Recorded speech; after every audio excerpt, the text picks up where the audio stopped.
The first look at Zelda's Breath of the Wild sequel is hiding secret details. It's been all video games all the time this week as E3 has dominated the pop culture world. And now that the Electronic Entertainment Expo is in full swing, we are being overwhelmed with all sorts of exclusive announcements, celebrity cameos, first looks, hands-on game demos, and adorable puppy dogs on stage, all in an attempt for game developers to win the convention and basically try to break the internet.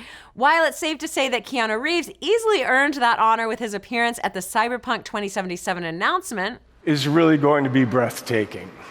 You're breathtaking. You're breathtaking. there's been one other E3 reveal that has also sent fans into a frenzy, that there is a sequel in the works to 2017's fantastic Legend of Zelda Breath of the Wild. A quick trailer teased the upcoming chapter in the popular action-adventure series, and while no gameplay was shown in the trailer, that doesn't mean fans have been left empty-handed when it comes to info about the game.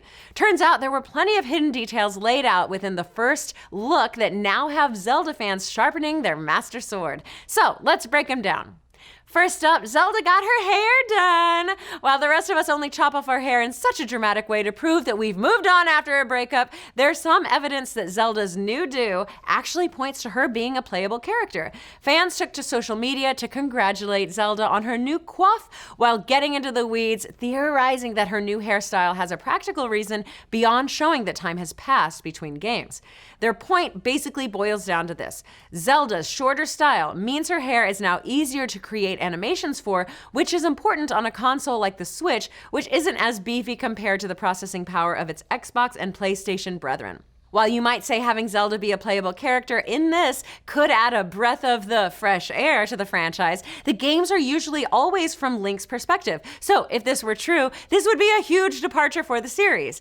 Another thing that sticks out in the trailer was the music. On the surface, it's definitely creepy and sets the mood for what is shaping up to be a pretty dark and scary game. However, the music also seems to be reversed in the trailer as well. While this might be to just set the spooky tone, it could represent something more. Already, lots of fans have been reversing the trailer's audio to pick it apart and see just what it could mean.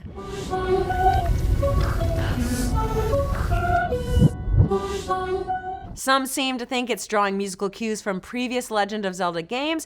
Others think that there are messages revealed when playing the trailer in reverse, with some hearing something along the lines of a voice pleading for help, while others claim to hear, "Please find the body." We're not sure what to think ourselves yet, but we're on board nonetheless. Next up, we have to give a shout out to the folks over at Polygon for sniffing out some Breath of the Wild concept art from a Nintendo GDC panel, which showed off early ideas of Link losing his arm and having a piece of technology that allows him to morph it into anything he wants, like a hammer or a bow for his arrows. Could this lost concept come into play for the upcoming sequel? Well, we do see Link's arm get grabbed and start to glow as if it is being charged with power. And later in the trailer, we see that same glowing hand appear to pull power from the mummified corpse that Zelda and Link find. Every Zelda game has a plethora of gadgets for Link to use, like grappling hooks, metal boots, hammers, etc.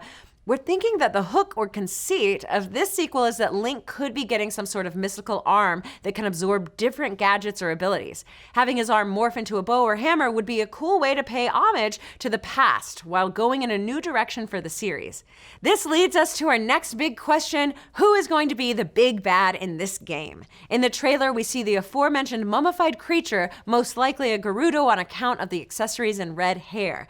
Now, many fans are speculating that this is Link's old nemesis Ganondorf, and in Breath of the Wild, it is revealed that this version of Ganon, Calamity Ganon, was in fact a Gerudo. So the theory seems to be spot on. However, early on in the trailer and through some other hieroglyphs in the game, we see a warrior with red hair fighting the evils of the world before Link and Zelda were around. This is leading many fans to hypothesize that the original hero in the world of Hyrule was, dun-dun-dun, Ganon. The prevailing theory is that back in the day, Ganon was actually a hero and that he was somehow corrupted by this new magic, and now it looks like that same magic may have gotten its hooks into Link. Is this why Link's arm is cut off in the concept art? Because Zelda had to chop it off to prevent a mystical infection from spreading? Is this why we might get her as a playable character? Who knows? With no word yet on when the game will come out, we only know that it is in development. We only have this trailer to tide us over until our next update, which, knowing Nintendo, could be 10 years from now. But what do you folks think? Is there something hidden in that music track? Could Nintendo go so dark as to cut off Link's arm? And which is your favorite Zelda game of all time? Ocarina of Time, Breath of the Wild, A Link to the Past, Majora's Mask? Let's discuss. Thanks for watching. Be sure to like, subscribe, and mash that little bell to get notified every time we drop a video or go live with the show. And if this isn't enough video game news for you, be sure to head over to Nerdist.com for all of our E3 coverage and watch all of our latest videos breaking down Watch Dogs Legion, Marvel's Avengers, and of course, Keanu Reeves in Cyberpunk 2077.